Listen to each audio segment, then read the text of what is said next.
함께 나눌 하나님의 말씀을 봅니다. 빌립보서 4장입니다. 신약성경 빌립보서 4장입니다. 4장 4절부터 7절 말씀까지 저와 여러분이 교독하여서 말씀을 보시겠습니다. 주 안에서 항상 기뻐하라. 내가 다시 말하노니 기뻐하라.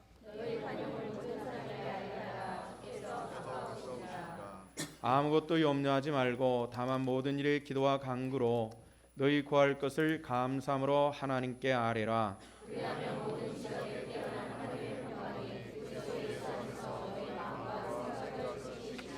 아멘.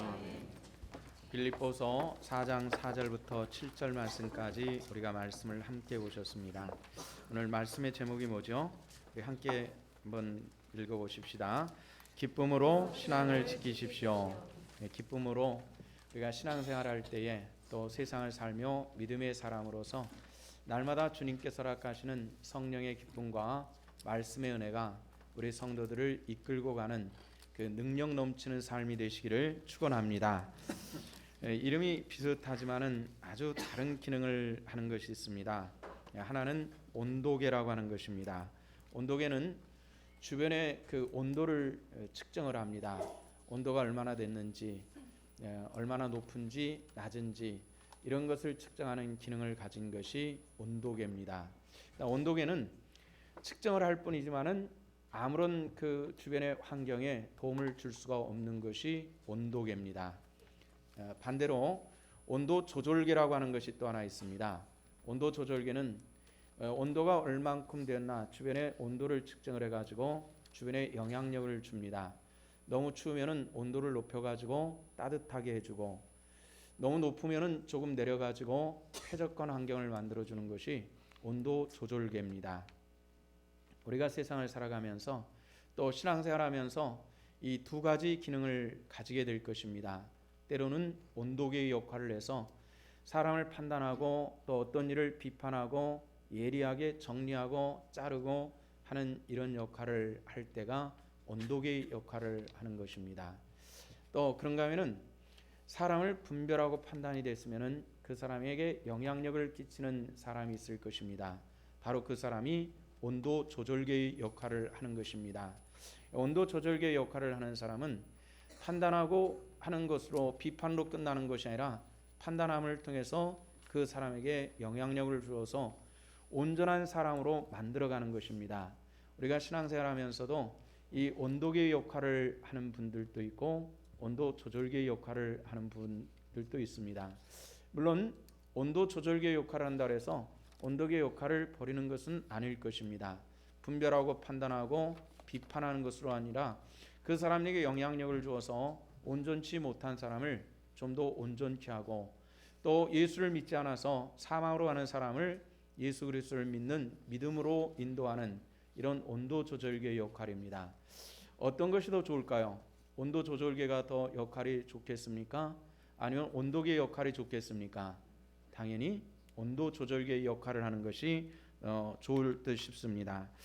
우리가 이 세상을 살아가면서 이 온도계의 역할을 할까, 온도 조절계의 역할을 할까, 이건 굉장히 중요합니다. 부탁하기는 우리 신성교회가 온도계가 많이 있지 않았으면 좋겠습니다.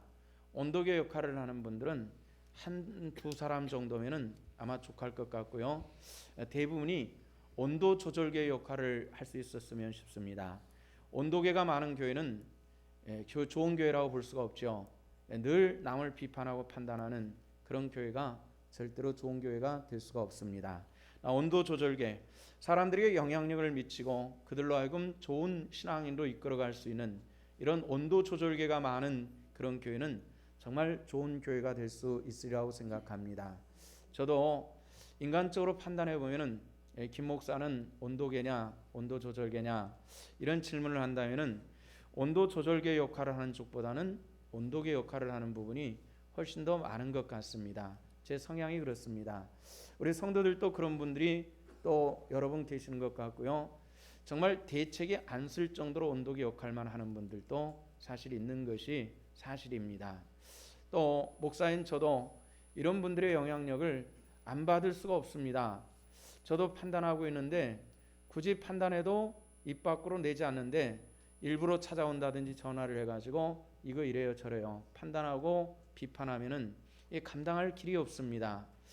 그래서 좀 더 사람을 정확하게 볼 수 있는 길들이 지나치게 판단함을 통해 가지고 막혀버리는 이런 경우들도 있죠. 우리 성도들에게 부탁하는 것은 우리가 온도계보다는 온도 조절계가 될 수 있기를 주 이름으로 축원합니다. 우리 한번 따라합시다. 온도 조절계가 되자. 온도 조절계가 되시기를 부탁을 드립니다. 이런 온도 조절계의 역할을 하기 위해서는 좋은 신앙인이 중요하겠죠. 이 좋은 신앙인이 되기 위해서는 성경에서 우리에게 여러 가지 말씀들을 해주시고 있지만은 그 중에 두 가지를 아주 집중적으로 굉장히 중요시하게 하시는 말씀이 있습니다. 하나는 감사하는 삶입니다. 어떤 삶이라 그랬어요? 감사하는 것, 감사. 우리가 감사하는 것은 굉장히 중요한 신앙의 요소입니다. 또 하나는 기뻐하는 것입니다. 우리 한번 따라합시다.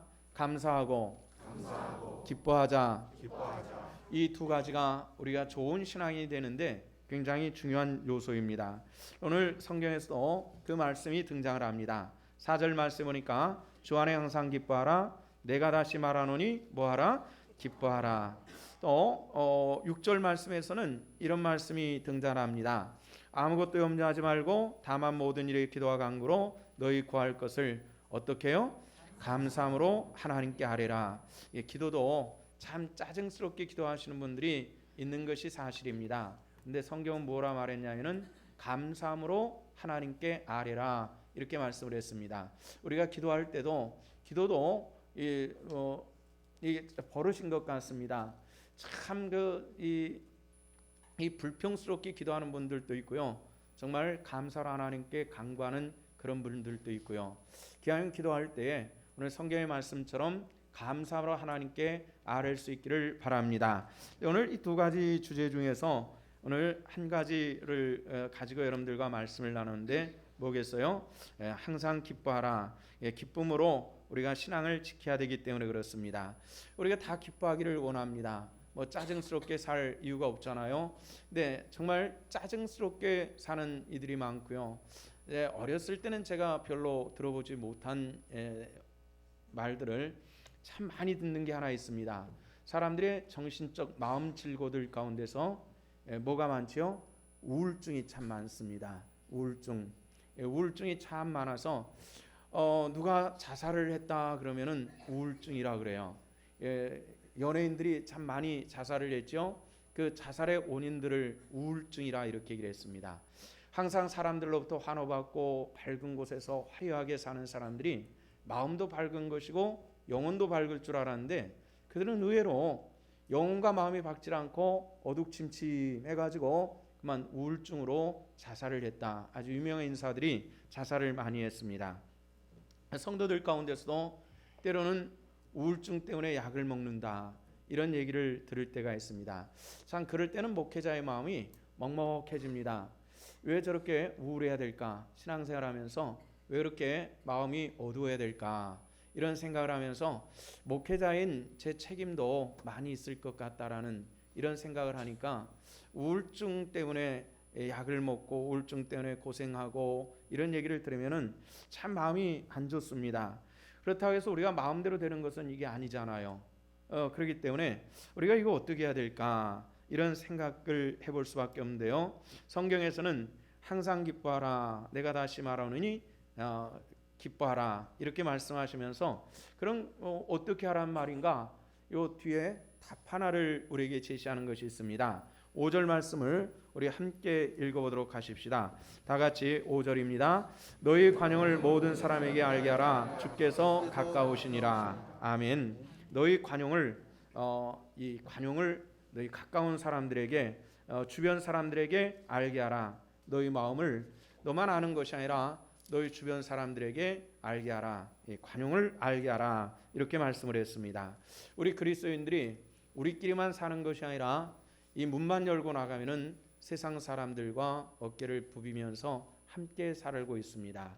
그 사람들에게 우리 모습들이 나타나져야 되고 나타날 때에 어떤 모습이냐면은 관용을 나타내라 이렇게 말씀하십니다. 이 관용을 나타내는 이 과연 어떤 것을 얘기할까요? 세상 사람들은 이 행복을 이렇게 정의를 합니다. 경쟁에서 이기는 것입니다. 많이 쌓아놓는 것입니다. 강건해지는 것을 행복이라고 말합니다. 그래서 세상 사람들 중에서 이런 얘기를 하는 것을 여러 번 들었습니다. TV 드라마에서도 또는 어떤 프로그램, 오락 프로그램에서도 또 삶의 터전에서도 남의 불행은 나의 행복이다. 이런 얘기들을 일반적으로 많이 사용하는 듯 싶습니다. 이 회사를 다니는 사람들이 나와 함께 진급을 가지고 경쟁을 하는데 그 유력한 경쟁 대상자가 뒤로 밀려면은 내가 기회를 많이 가질 수 있기 때문에 상대방이 불행한 것은 나의 행복이다. 이런 논리를 가지고 얘기한다고 생각합니다. 하지만 신앙 안에서의 행복은 이것과는 조금 다르다는 것입니다. 자신이 행복하기를 원하느냐, 기뻐하기를 원하느냐, 그러면은 남에게 친절하고 그에 대해서 관용하는 것이다. 이렇게 이야기를 합니다. 관용이라고 하는 말의 국어 사전적인 의미를 좀 찾아봤는데요. 이런 얘기입니다. 나의 잘못에 대해서 너그러운 마음으로 이해하고 용서하는 것, 이것을 관용이다. 이렇게 설명을 했습니다. 나에게 주님께서 가르쳐 주시는 주기도문에서도 이런 게 나오잖아요. 나에게 죄 지은 자를 사하여 준 것 같이 나의 죄를 사하여 주시옵시고, 남에게 먼저 내가 관용을 베풀어 줍니다. 하나님 내 죄도 용서해 주시옵소서. 주님 가르쳐 주신 내용에도 요 관용이라고 하는 것이 등장을 하고 있습니다. 근데 우리가 관용하지 못한, 그래서 세상 사람들에게 이런 질문을 합니다. 제가 목사이다 보니까 예수를 안 믿는 사람이든지 믿는 사람이든지 일단 제 신분이 밝혀지면은 관심을 굉장히 많이 기울입니다. 믿는 사람은 믿는 사람대로 관심을 기울이고 안 믿는 사람은 안 믿는 사람대로 관심을 기울입니다. 그런데 안 믿는 사람들이 어떤 얘기들을 많이 하면은 믿는 사람들이 더 마음이 좁습니다. 마음이 넉넉하지 않습니다. 이해를 안 하고 상대방에 대한 용납과 이해가 없습니다. 이런 얘기를 여러분들 들어보시지 않습니까? 그런 얘기들 종종 듣습니다. 왜 믿는 사람이 그래야 되죠? 이게 참 대답하기가 어렵습니다. 그래서 간단하게 대답하죠. 아직 그 사람의 신앙의 깊이가 없는가 보죠. 그럼 또 튀어나온 얘기야. 아니에요. 그 사람 장로예요. 이렇게 얘기를 하면은 대책이 안 쓸 때가 때로 있고요. 아니에요. 우리 시어머니가 그런데요. 우리 시어머니는 권사님이에요. 뭐 이렇게 얘기를 하면은 뭐 설명할 방법이 그 다음서부터는 이게 싹 사라져 버리는 이런 경우들이 있습니다. 여러분들 유행가 가수 중에서 조용필 씨 알죠? 이 조용필 씨 노래 중에서 이 큐라고 하는 노래가 있었습니다. 오래전에 유행했던 노래인데요. 이 큐라고 하는 노래, 이 노래 가사 중에서 이런 내용이 나옵니다. 그 사람이 마음의 갈등을 가지면서 있는 내용을 이렇게 얘기를 하는데, 내가 너를 용서하지 않으니 내가 괴로워서 도무지 안 되겠다. 가사가 그렇게 나오는 내용입니다. 내가 너를 용서하지 않고 미워하니까 내가 도무지 괴로워서 살 수가 없어. 그러니까 용서해야 되겠어. 이런 노래입니다. 안 믿는 사람도 그런 노래를 부릅니다. 내가 용서하지 않고 미워하니까 내가 괴로워서 견딜 수가 없으니까 이젠 용서해야 되겠다. 유행가에서 나오는 그런 내용입니다. 이럴 때는 제가 박자 음정이 좀 정확하게 사람이면 한번 구성지게 멋들이 한번 불러도 괜찮을 것 같은데 능력이 안 돼서 죄송합니다. 그래서 요거를 한번 이 노래를 해가지고 틀어드릴까 했더니 가사는 있는데 노래를 못 찾아가지고 여러분들에게 틀어주지 못해서 죄송합니다. 내가 너를 미워하니까 용서하지 않으니까 내가 도무지 괴로워서 살 수가 없어. 이게 참 곱씹어 볼 만한 그런 노래라고 생각합니다. 1994년도에 우리나라 사회에서 잊혀질 수 없는 굉장히 중요한 사건 하나가 있었는데 지존파 사건입니다. 벌써 16년, 18년째가 되는 굉장히 오래된 사건인데요. 여러분들 기억이 나실 겁니다. 7명의 젊은 청년들이 범죄단을 구성을 해가지고 강령을 만들었습니다. 강령은 어떤 것이냐면은 사람을 죽인다는 겁니다. 무엇을 위해서 죽이냐? 돈을 뺏기 위해서 죽인다. 7명이 한 사람씩 10억씩을 모을 때까지 끊임없이 부자들을 잡아서 죽이겠다. 이런 약속을 하고서 강령을 만들고서 범죄를 합니다. 그리고 만약에 이 약속에서 벗어난 조직원이 있다면 그도 역시 죽이겠다. 거기다가 혈서를 쓰고 지장을 찍고 그리고 활동을 했던 그런 범죄 단체였습니다. 그 중에 실제로 몇 명을 죽였는데 아주 비참하게 죽였습니다. 사람을 토막내서 지하실에서 사람들이 사는 이 지하실에서 불에 태워가지고 소각을 시켜버릴 정도로 20대의 청년들이 그렇게 했습니다. 그리고 잡혔어요. 잡혀가지고 재판을 받고 다음에 전부 다 사형을 당했습니다. 이 사람들을 관리하던 간수 중에 장로님이 한 분 계셨는데 언젠가 우리 교회 오셔서 간증도 한번 한 적이 있었죠. 그분이 그런 얘기를 합니다.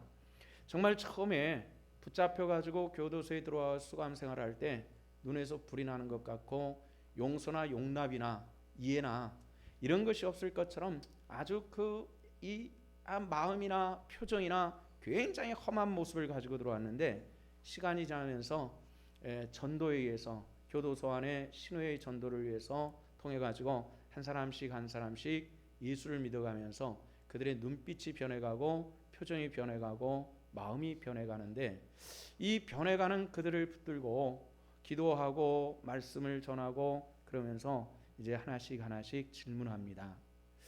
왜 너희들처럼 꿈이 있고 세상을 향해서 열려 있어야 되는 마음들이 왜 그렇게 악한 마음을 가질 수 있었는지 이런 질문을 했습니다. 그랬더니 이 7사람에게 공통적으로 가지고 있는 2가지 증오가 있더라는 겁니다. 하나의 증오는 뭐냐면은 부모를 향한 증오가 있었습니다. 부모를 향한. 여러분들 자식들을 정말 믿음과 사랑과 기도로 잘 키우시기를 주 이름으로 축원합니다. 그렇게 하지 않을 때 이런 문제들이 일어날 수 있는 거죠. 우리 가정에서 그런 일이 없어야 되겠지만은 이 젊은이들이 이 부모에 대한 증오가 꽉 차 있었기 때문에 이것이 나타나는 이 부모에 대한 증오와 또 하나는 사회에 대한 증오입니다. 사회가 어떤 증오냐면은 어렸을 때부터 가난하고 못 살고 하다 보니까 여기저기서 채이는 겁니다. 멸시받고 여기저기서 채이는 이런 것들 때문에 마음의 분노가 나이가 들어가면서 점점 쌓여지면서 해소되지 않는 겁니다. 그래서 세상에 있는 잘 사는 사람들을 한번 원 없이 죽여보고 그들의 것을 빼앗아 보겠다라는 이런 생각 때문에 이 멀쩡한 청년들이 괴물이 되어버린 거예요. 여러분들 우리가 혹시 세상에서 우리보다 못한 사람들에 대해서 멸시를 거두시기를 주 이름으로 부탁을 드립니다. 사람들에는 여러 차이점들이 있잖아요. 공부하는 차이점도 있고 소유의 차이점도 있고 외모의 차이점도 있고 또 작년 재작년인가 루저 파문이 있었지 않습니까? 뭐 키가 얼마 이하는 뭐 루저 뭐 어떤 조건들을 그래 가지고 뭐 실패자, 낙오자 이런 표현을 했거든요. 온 사회가 들끓은 적이 있었습니다. 뭐 그럴 수 있잖아요. 조금 부족하게 세상을 살 수 있지만은 그러나 중요한 것은 하나님께서 만드신 것이라는 것입니다. 기억하시기를 바랍니다. 모든 만물을 창조하신 하나님께서 내 안에도 당신의 형상을 만드시고 그들에게도 만드시고 하나님께서 복 주셨음을 기억하시고 모든 것을 존중히 여기며 귀히 여기며 하나님의 영광의 일들을 이루어갈 수 있는 우리 신성의 권속들 되시기를 주 이름으로 축원합니다. 성경에 보면은요 구약 성경하고 신약 성경이 연결되는 마태복음 1장에 보면은 마태복음 1장에 보면은 어떤 말로 시작이 되죠? 아브라함과 다윗의 자손 예수 그리스도의 세계라. 이 말은 굉장히 중요한 내용입니다. 왜냐하면 구약에서 신약으로 넘어오는 이 다리 역할을 하는 이 단어이기 때문에 굉장히 중요한 것이 그 안에 있습니다. 하나님께서 예수 그리스도께서 이 땅에 오시는데 아브라함과 다윗을 당신의 도구로 삼으셨다라는 그런 뜻입니다. 여러분들 하나님 앞에서 정말 존귀하게 아브라함과 다윗처럼 쓰여지시기를 부탁을 드립니다. 그런데 그래야 하기 위해서 우리는 이 아브라함과 다윗이라고 하는 사람에 대해서 알 이유가 있죠. 이 아브라함과 다윗이라고 하는 사람 이들도 역시 때로는 인간적으로 비열한 모습도 있었고 또 치사한 그런 모습들이 성경을 통해서 발견됩니다.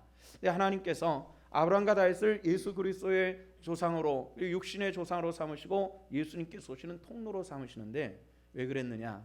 첫째는 하나님의 절대 의지와 선택이 있겠습니다마는 나 이 사람들에게서 원인을 조금이라도 찾아본다면은 아브라함은 갈대아 우르에서 시작을 해가지고 가나안 땅으로 들어온 이주민입니다.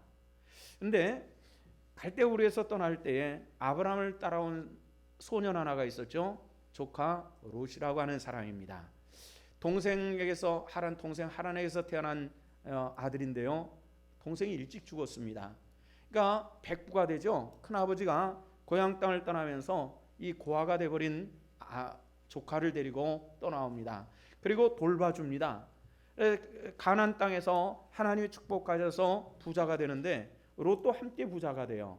근데 요즘 부자라고 하는 것이 뭐 주식이 얼마, 은행이 돈이 얼마 뭐 이런 것으로 되는 것이 아니라 그 당시는 짐승 마리수로 따졌거든요. 짐승이 많다는 것은 반드시 필요한 것이 뭐냐면은 뜯어먹을 풀이 있어야 되고 마실 물이 있어야 된다는 겁니다. 근데 이 사람들이 한 공간 안에 살다 보니까 같이 섞여가지고 주인들은 괜찮은데 들판에 나가면 종들이 싸우는 겁니다. 그 얘기를 들으면 마음이 상하잖아요. 이러다 보니까 아브라함이 조카 롯을 불러다가 이렇게 얘기합니다. 우리 아무래도 이게 안 되겠다. 이 종들 싸움에 주인인 너랑 나랑 싸움이 될 것 같으니까 이제 우리가 좀 거리를 떼어서 이게 우리가 이 섞여 살지 않도록 해야 되겠다. 그래가지고 제안한 것이 뭐였습니까? 네가 만약에 동쪽으로 선택해 간다면 나는 서쪽으로 갈 것이고 네가 만약에 좌로 간다면 나는 우로 갈 것이다. 반대편으로 가자. 아브라함의 생각은 이런 생각이 있었을 것입니다. 그 당시 가장 좋은 땅은 어디냐면요, 요단강 주변입니다. 요단 들판이었거든요. 근데 롯이 반대쪽 사막 그 헤브론 땅 쪽으로 갈 줄 알고 선택할 줄 알고 지금까지 돌봐줬는데 뭐 그렇게 하겠지라고 생각했는데 덜컥 요단강 쪽으로 가겠다라는 겁니다. 약속한 것이 있으니까 아브라함은 사막 쪽으로 갔죠. 이게 생각해도 괘씸한 일 아닙니까? 키워주고 돌봐주고 지금까지 생긴 것이 삼촌을 통해서 이루어진 것이 아닌데 이 조카라는 녀석이 이렇게밖에 못했단 말이죠. 근데 그래도 꾹꾹 참고 있었는데 어떤 일이 벌어지냐면은 창세기 14장에 동방연합군이 소돔과 고모라를 쳐들어와 가지고 소돔과 고모라를 멸망시키고 거기에 있는 것을 싹 빼앗아 가지고 이제 자기 나라로 돌아가는 겁니다. 그때 빼앗은 것이 짐승도 뺏기고 그리고 롯의 가족들도 다 포로로 잡혀서 갑니다. 이 소식을 들었어요. 아브라함이 이 소식을 듣고 어떻게 했을까요? 자기 집에서 길려진 사병 군사들이죠. 이걸 이끌고 가가지고 가서 전투를 벌여가지고 이겨서 끌고 다시 오는 겁니다. 조카 롯 때문에 어쩌면 그 전쟁은 다섯 나라나 함께하는 그런 대규모 전쟁이었는데 한 개인이 길려진 그런 그 군대를 끌고 기습 작전을 핀다 그래도 굉장히 어려운 상황인데 그걸 가지고 아브라함이 나서는 겁니다. 그래서 끌고 오는 거죠.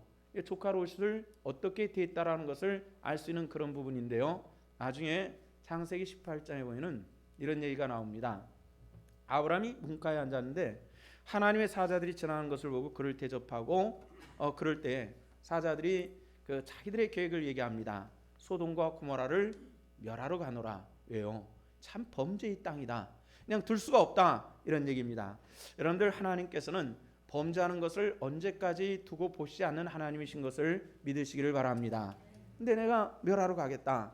근데 그 소돔 땅에 누가 있어요? 롯이 있거든요. 만약에 그곳에 의인이 50명이 어떻게 있다면 어떻게 하시겠습니까? 의인 50명을 위해서 멸망시키는 것을 내가 참겠다. 그래서 이게 내려다 보니까 10명까지 됐습니다.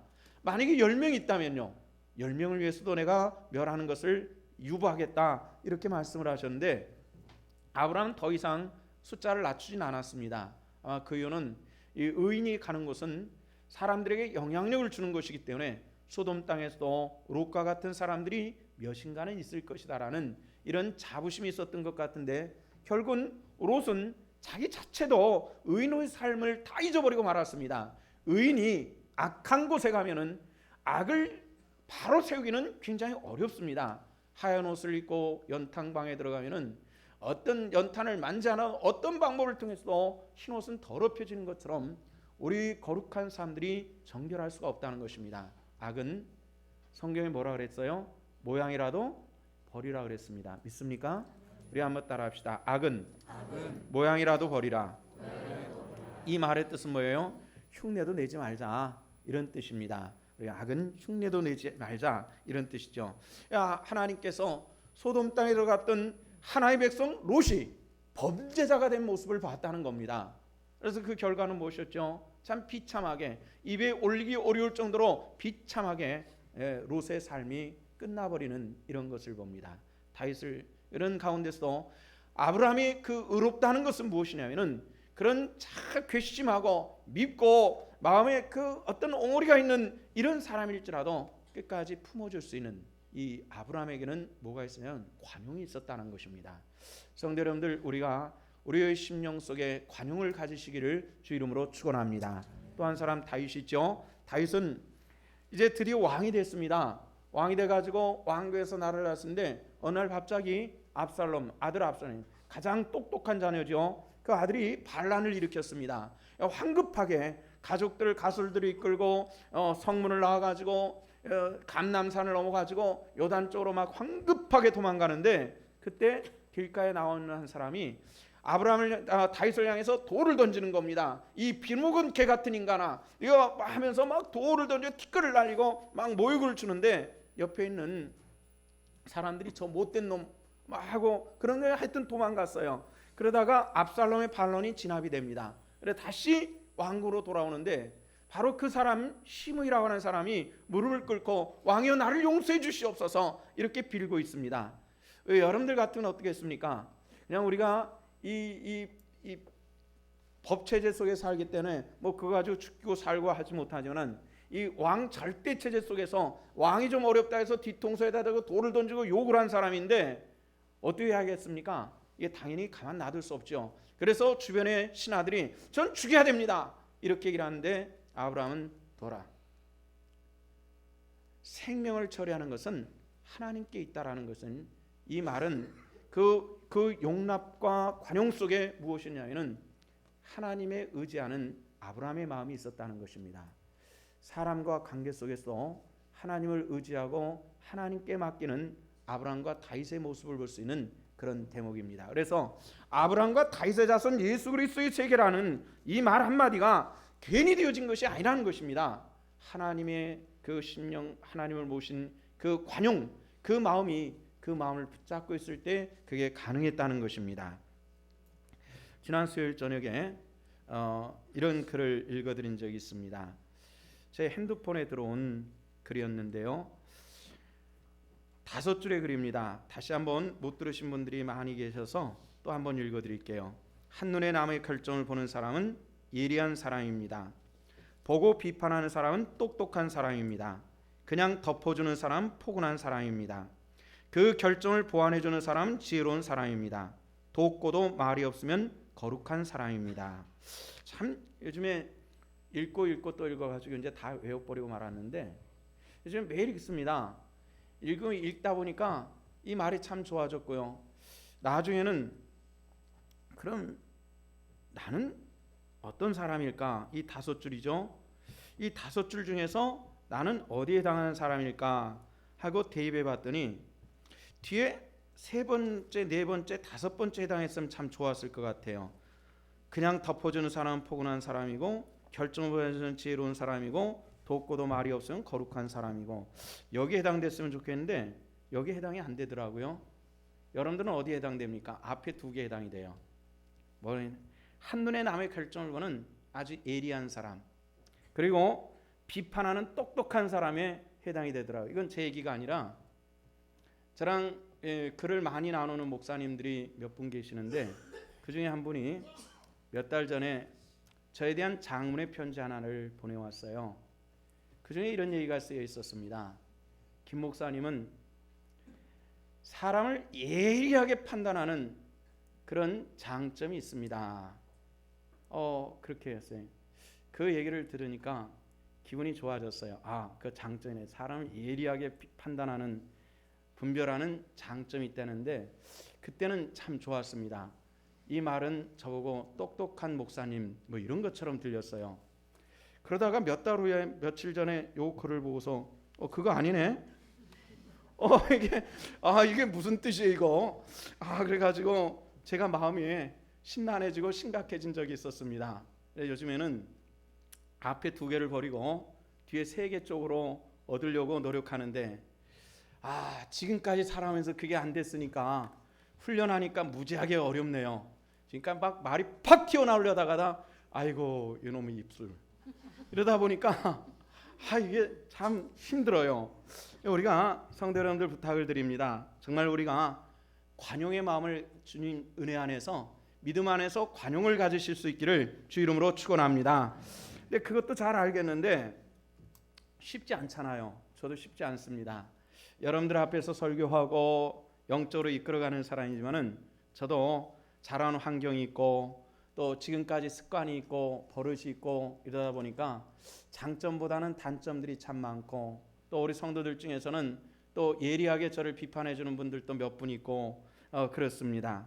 우리가 하나님과의 관계를 바로 하는 것이 우리들에게 참 중요하다고 생각합니다. 진정한 기쁨을 누리기 원한다면은 하나님과의 관계가 어떠하냐 이게 굉장히 중요한데요.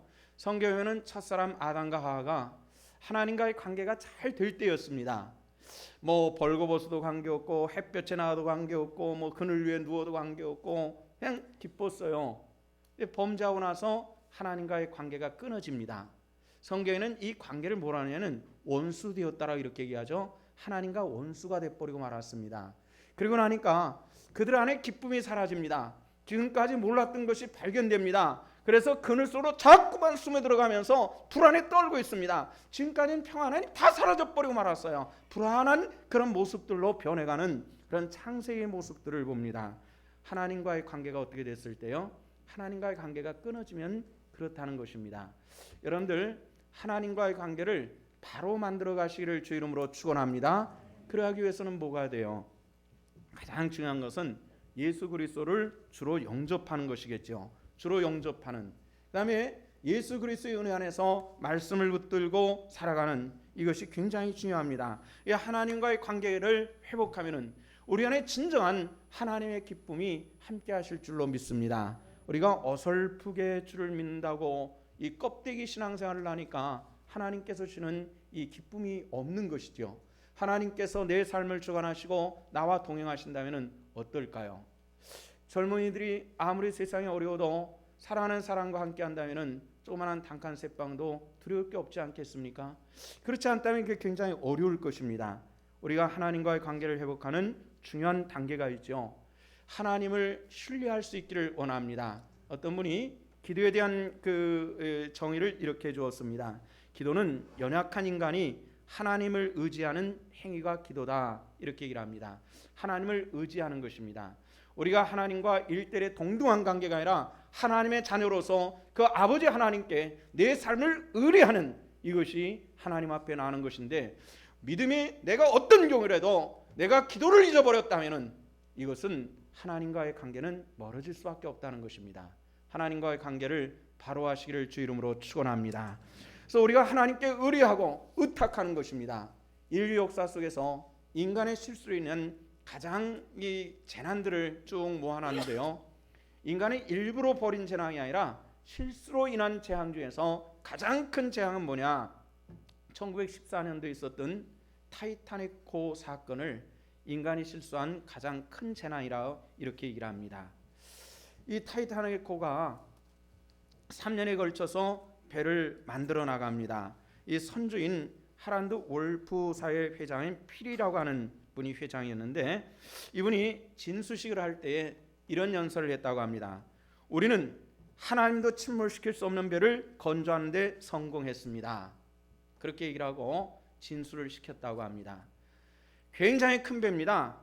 엄청나게 큰 배로 45,000톤이나 되는 굉장히 커다란 배입니다. 45,000톤. 지난번에 천안함 한 3,500톤인가 뭐 그런 배였지 않습니까? 한번 비교를 해보십시오. 어마어마하게 큰 배입니다. 항공모함이 약 35,000톤에서부터 6만 8천 톤 사이에 항공모함이 있다고 합니다. 지금 현대 기술로 건조한 배들이 항공모함이 3만 5천 톤에서 6만 8천 톤까지 항공모함들이 있는데 그 시대 지금서부터 100년도 더 된 그때에 4만 5천 톤의 배를 만들었습니다. 속도도 그 당시에 굉장히 빨랐습니다. 시속 45km로 달릴 수 있는 그런 어마어마한 배를 만들었다고 합니다. 그러면서 하나님도 침몰시킬 수 없는 배를 우리는 드디어 만들었습니다. 자신 있게 얘기를 했습니다. 근데 하나님께서 이런 얘기는 듣기를 싫어하시는 것 같아요. 3일 만에 빙산을 만나가지고 부딪혀가지고 침몰했습니다. 2,200명 정도가 승선을 했는데요. 약 1,500명 정도가 그만 죽고 말았습니다. 엄청나게 큰 문제인데요. 침몰하기 그 하루 전서부터 여러 가지 징후가 나타났다고 합니다. 위에서부터 대서양 위에서부터 떠오르는 이 유빙들이 점점 많아지고 커지고 오니까 조심해라 조심해라는 이런 연락들이 많이 있었다고 합니다. 그런데 그 배에 승선하는 회장이라든지 선장이라든지 항해사라든지 무전 기사라든지 이런 사람들이 이 배는 침몰하지 않는다니까, 이 배는 침몰할 수가 없어. 그런데 드디어 꽝 들이받았는데 그리고 나서 침몰했습니다. 오랫동안 어떻게 침몰했는지 몰랐는데 과학이 발달해서 힘이 깊숙이 내려가는 잠수성이 개발돼서 그 잠수성을 사진 찍어온 걸 안팎을 찍어온 것을 보니까 그 어마어마한 배가 가운데가 그만 통나무 부러지듯이 똑 부러져가지고 바다에 잠겨 있는 그런 사진을 봤습니다. 아니 저렇게 큰 배가 어떻게 하면 저렇게 두근거리가 똑 나가지고 그렇게 잠기냐 이런 생각이 들 정도입니다. 하나님도 침몰시킬 수 없는 배를 우리는 드디어 만들었습니다.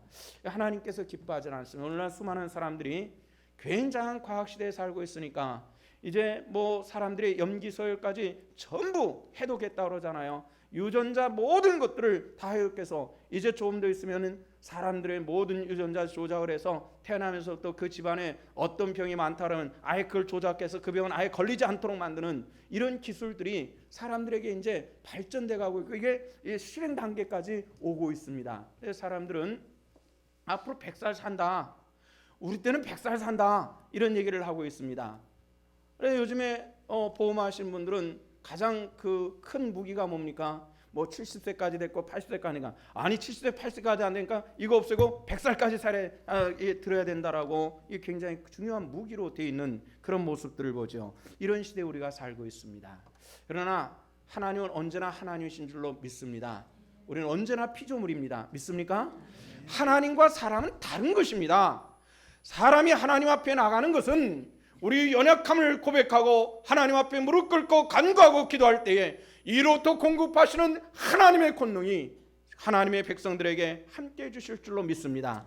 우리가 하나님 앞에 교만하고 하나님 앞에 관계가 끊어지는 것은 바로 그런 교만함 때문에 하나님과의 관계, 사람과의 관계가 끊어지는 것입니다. 하나님께서 기뻐하지 않는 것입니다. 그 어마어마한 배가 두동강이 나는 것처럼 우리 삶이 동강나지 않고 하나님의 볼보심과 지키심 속에 승리해 나가기 위해서 오직 하나님 앞에 의지하는 하나님의 권속들 되시기를 주 이름으로 축원합니다. 많은 사람들이 이것만 되면은 나는 안전할 것 같고 이것만 되면 평생 먹고 살 것 같으나 하나님께서 하나님을 의지하지 않는 사람의 삶을 그냥 두지 않는다는 것입니다. 내가 오늘 비록 연약할지라도 우리 구주 예수 그리스도의 은혜를 따라서 아버지 하나님의 손을 붙잡는 하나님의 의탁함을 통해서 우리가 하나님과의 관계를 바로 만들어가는 이런 것이 믿음의 삶이라는 것입니다. 우리가 또 한 가지는 십자가의 감격과 그 능력을 다시 회복하는 것이 중요합니다. 오늘 이 시대의 교회들이 가장 부족한 것은 뭐냐면 예배의 처소가 부족한 것도 아니고 재물이 부족한 것도 아니고 사람이 없는 것도 아니고 가장 부족한 것이 이 시대의 교회가 가지고 있는 가장 큰 문제는 하나님의 능력과 하나님의 능력이 교회 안에서 나타나지 않는다는 것이고 성도들의 영혼 속에서 하나님의 은혜에 대해서 감격이 사라지고 있다는 것이 가장 우리가 가지고 있는 위험이고 염려입니다. 저도 이 교회를 쭉 이끌어오면서 예배를 드리며 기도하면서 성도들 속에 있는 감격들을 많이 봤습니다. 그런데 최근 들어서는 그 은혜와 감격을 목격하는 일이 거의 어려워지고 있습니다. 이 말의 뜻은 뭐냐면은 프로그램화된 신앙생활로 우리는 만족하고 있다라는 그런 의미를 가지고 있습니다. 감격이 없는 신앙, 구원의 기쁨이 없는 신앙으로 우리는 그것을 만족하고 있는 것이 우리에게 가장 큰 위험이 바로 그것이라는 거죠. 성도 여러분들, 다시 한번 하나님의 구원의 감격의 기쁨을 체험하는 우리 신성교회가 되시기를 주 이름으로 축원합니다. 이것은 여러분들의 문제만이 아닙니다. 목회자인 저의 문제이기도 합니다. 예전에는 말씀을 전할 때 그 안에서 끓어오르는 뜨거운 감격이 있었는데 이게 거의 체험하기 어려운 것이 제가 가지고 있는 문제이기도 하고요. 이 종을 부르시고 목자 삼으셨다는 이 한 가지만 가지고도 때로는 눈물 흘리고 감격했던 이것이 사라지고 있는 것이 가지고 있는 가장 큰 어려움이고 문제입니다. 그것은 성경에서 주님께서 이런 말씀을 했습니다. 그 시대를 향해서 백성들을 책망할 때 목이 뻣뻣한 자들아, 이런 말씀을 종종 하셨는데요. 이 말의 뜻은 뭐냐면은 이 교만한 인간들아, 이런 뜻입니다. 성경에 그런 얘기가 많이 나오잖아요. 오늘 우리가 이 구원의 은혜의 감격이 사라진 것은 뭐냐면은 우리 영혼의 목이 뻣뻣해지고 있기 때문에 그렇습니다. 주님 앞에 내 자신을 낮추실 수 있기를 부탁을 드립니다. 주님의 특성을 얘기하면 빌립보서 그런 얘기를 했잖아요. 하나님과 동등되나 동등됨을 취할 것을 의지 아니하시고 종의 형체를 가지셔서 하나님의 뜻에 복종하신 분이 예수님이라고 그러지 않았습니까? 하나님과 같은 분인데도 아버지 뜻에 복종하신 그 예수 그리스도의 모습을 우리 안에 담아가는 것이, 이것이 신앙이라는 것입니다. 우리는 세상적인 조건이 조금 좋아지면은 교회 안에서도 군림하려고 하는 사람들도 있기도 하고요. 내 자신을 드러내려고 하는 이들도 있지만은 하나님이 사랑하신 사람들은 목이 뻣뻣하지 않는 겸손한 그 사람을 귀히 여겼음을 기억하시고, 세상에서 우리가 별 볼 일 없다 할지라도 주님의 존경을 받기 원하신다면은 목의 뻣뻣함을 중단하시고 주님 앞에 무릎 꿇는 하나님의 사람들 되시기를 축원합니다. 무엇보다도 우리가 모든 것을 하나님께 의탁하는 삶이 되어야 될 텐데, 오늘 성경 말씀 7절에 보면 이런 얘기가 나옵니다. 우리 7절을 같이 한번 6절과 7절 말씀을 함께 읽으시고 말씀을 좀 오늘 마치도록 하겠습니다. 다 같이 함께 봅니다. 시작. 아무것도 염려하지 말고 다만 모든 일에 기도와 간구로 너희 구할 것을 감사함으로 하나님께 아뢰라. 그리하면 모든 지각에 뛰어난 하나님의 평강이 그리스도 예수 안에서 너희 마음과 생각을 지키시리라. 아멘. 믿으십니까? 우리 삶을 지키시는 그 하나님 앞에 우리가 해야 될 것이 있습니다. 주님께 맡기시고 의뢰하십시오. 아뢰십시오. 주님께 드리시고 내 삶을 드리시고 맡기시고 아뢰일 때에 하나님의 놀라운 은혜가 함께 하실 줄로 믿습니다. 얼마 전에 부산에서부터 시작하는 저축은행들의 문제를 가지고 많은 사람들이 어려움을 겪었습니다. 우리 교회 성도들 중에서도 몇 분이 용인은 괜찮을까요? 그렇게 물어봤습니다. 그걸 제가 어떻게 합니까? 그거는 그 은행 사정을 제가 어떻게 알겠습니까? 모르죠. 그래서 물어봤습니다. 좀 넣어놓은 돈이 있는 모양이죠? 이렇게 물어봤더니 목사 앞에서 돈 있는 소리는 잘 안 하려고 그래요. 그냥 슬그머니 갚버렸어요. 모릅니다. 만약에 그분도 은행에다가 돈을 맡겨놨다면은 불안할 거예요. 특히 저축은행 불안할 거예요. 사람이 은행에다 돈 맡겨놓고 이자만 가지고도 생활할 수 있다면은 요즘 세상에서 꿈 같은 얘기 아닙니까? 참 행복한 얘기죠. 그런데 이런 일이 뻥뻥 몇 번 터지고 나니까 그게 말할 수 없이 불안함으로 작용하더라는 것입니다. 이것은 물질의 얘기가 아니지 않습니까? 우리 삶의 얘기입니다. 우리 영혼의 얘기입니다. 세상에 맡겨두지 마십시오. 우리 자녀도 우리 인생을 책임지지 않을 것입니다. 세상은 점점 그렇습니다. 세상은 점점 그런 것이 세상의 모습입니다.